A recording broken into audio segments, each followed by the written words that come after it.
இந்த ஆக்டர் ஹீரோட ஸ்டோரி கேட்டதுமே அவரை பார்க்கணும்னு சொல்லிட்டு அவங்க ஊருக்கே போறாங்க. பார்த்தா ஹீரோ லவ் பண்ண பொண்ணு கல்யாணம்னு போட்டிருக்கு. அதை பார்த்ததுமே அந்த பொண்ணோட ரூமுக்கே போறாங்க. இவங்களை பார்த்ததுமே அந்த பொண்ணு ரொம்பவும் ஷாக் ஆகிறா. ஆனா ஏன் ஹீரோவை கல்யாணம் பண்ணணும்னு கேட்டதுக்கு இவன் உங்ககிட்ட ஹீரோ அவங்க அப்பா கிட்ட சேலஞ்ச் பண்ணது வரைக்கும் தான் சொல்லியிருப்பான். அதுக்கப்புறம் என்ன பிரேக்கப் பண்ண விஷயத்த சொல்லியிருக்க மாட்டான்னு சொல்லிட்டு அவங்க ஒரு ஸ்டோரியை சொல்ல ஆரம்பிக்கிறாங்க. ஆக்சுவலா ஹீரோ இந்த பொண்ணோட அப்பா கிட்ட தேட்டர் கட்டு ஒன்று சவால் விட்டதுமே அது எவ்வளவு செலவாகும் சொல்லிட்டு கால்குலேட் பண்ணி பாக்குறாங்க. 3 கோடி ரூபாய் வந்திருக்கும். சோ பேங்க்ல போய் லோன் கேட்டு பாக்குறாங்க. ஆனா ஷூரிட்டி இல்லாம அங்க தர முடியாதுன்னு சொல்றாங்க. சோ இப்போ என்ன பண்ணுன்னு தெரியாம முழிச்சிட்டு இருக்கா. அப்பன்னு பார்த்து இவங்க அம்மா ஒரு இடத்துல சீட்டு போட்டுருப்பாங்க. அதுல வர 50,000 பணத்தை வச்சு ப்ரொஜெக்டர் மட்டும் வாங்கி ஸ்கிரீனை கட்டி அங்கேயே ஒரு டென்ட் கோட்டாவை கிரியேட் பண்றான். அது மூலியமா நிறைய படத்தெல்லாம் ரிலீஸ் பண்ணி காசும் கலெக்ஷன் ஆகுது. ஆனா அந்த காசு இவனுக்கு பத்தாதுன்னு சொல்லிட்டு தோணுது. அதே டைம்ல இந்த பொண்ணோட அப்பாவோட தியேட்டர்ல கலெக்ஷன் குறைஞ்சதால இவனை அடிக்க வந்துடுறாங்க. அப்பதான் இவனுக்கு இந்த இடத்துல நிறைய மணல் இருக்கும். சோ அதை வித்தா நிறைய பணம் கிடைக்கும்னு சொல்லிட்டு அந்த மணலை விற்கலாம்னு சொல்லிட்டு ஊர் மக்கள் கிட்ட கேட்கறாங்க. அவங்களும் இதை ஒத்துக்கிட்டு ஊர் மக்களோட உதவியால போட்லயே மணலை எடுத்துட்டு போய் விற்க ஆரம்பிக்கிறான். அதுல வர காசுல தியேட்டரையும் கட்டிடுறான். இப்ப படம் ரிலீஸ்க்காக அந்த ஆக்டரோட ரீல வாங்கலாம்னு சொல்லிட்டு போறாங்க. ஆனா அதுக்குள்ளேயே அந்த பொண்ணோட அப்பா ஆளை வச்சு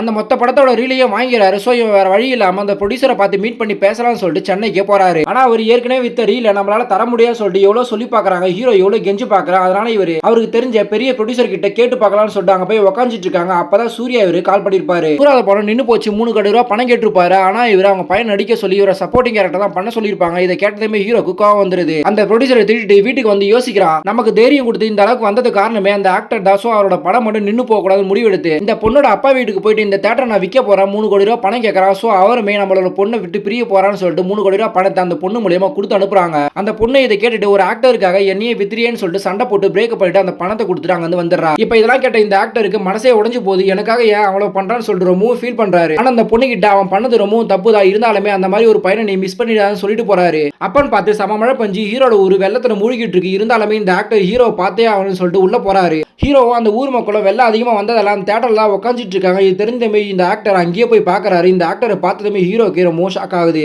உனக்காக நான் எதுவுமே பண்ணதில்லை. ஆனா நீ எனக்காக ஏன்டா இப்படி பண்றேன்னு சொல்லிட்டு ரொம்ப ஃபீல் பண்ணி கேட்கறாரு. அப்பதான் இவனை சின்ன வயசுல இருந்தே ரொம்பவும் பயப்படுவான். ஆனா உங்க பாட்டை எப்ப கேட்க ஆரம்பிச்சிரும் அப்பல இருந்து அந்த பயம்லாம் போய் தைரியமா எல்லாத்தையும் பண்ண ஆரம்பிச்சேன். உங்களுக்குன்னு ஒரு கஷ்டம் வரும்போது நான் நிக்க மாட்டேன்னு சொல்லிட்டு ரொம்ப ஃபீல் பண்றான். இப்ப எனக்காக எல்லாத்தையும் இழந்து நீ லவ் பண்ற பொண்ணையும் விட்டுட்டு ஏன்டா இப்படி பண்றேன்னு சொல்லிட்டு கேட்கறாரு. ஆனா நீங்க அதை பத்திலாம் கவலைப்படாதீங்க. நாங்க எப்பவுமே ஜீரோல இருந்து ஸ்டார்ட் பண்ணோம். சோ இப்பவும் நாங்க ஸ்டார்ட் பண்ணுவோம்னு சொல்லிட்டு ஊர் மக்கள் எல்லாருமே சப்போர்ட் பண்றாங்க. அதை பார்த்ததுமே எனக்கு 100வது படம் நின்னு போச்சு. நான் ரொம்ப அசிங்கமா இருக்கும். நான் அதோட வீழ்ந்துருன்னு சொல்லி நினைச்சேன். ஆனா உன்னை பார்த்த பிறகுதான் நம்மளும் ஃபர்ஸ்ட்ல இருந்தே ஸ்டார்ட் பண்ணி வாழ்க்கையில எப்ப வேணாலும் முன்னேறலாம்ன்ற தைரியமே வந்திருக்குன்னு சொல்லிட்டு அங்க வந்து ஹீரோ பாராட்டிட்டு அங்க வந்து கிளம்புறாரு. அப்ப கிளம்பும் போதே இவன் லவ் பண்ற பொண்ணுமே ஹீரோ கூட சேர்ந்துரா. இதனால ஹீரோவும் ரொம்ப சந்தோஷப்படுறா.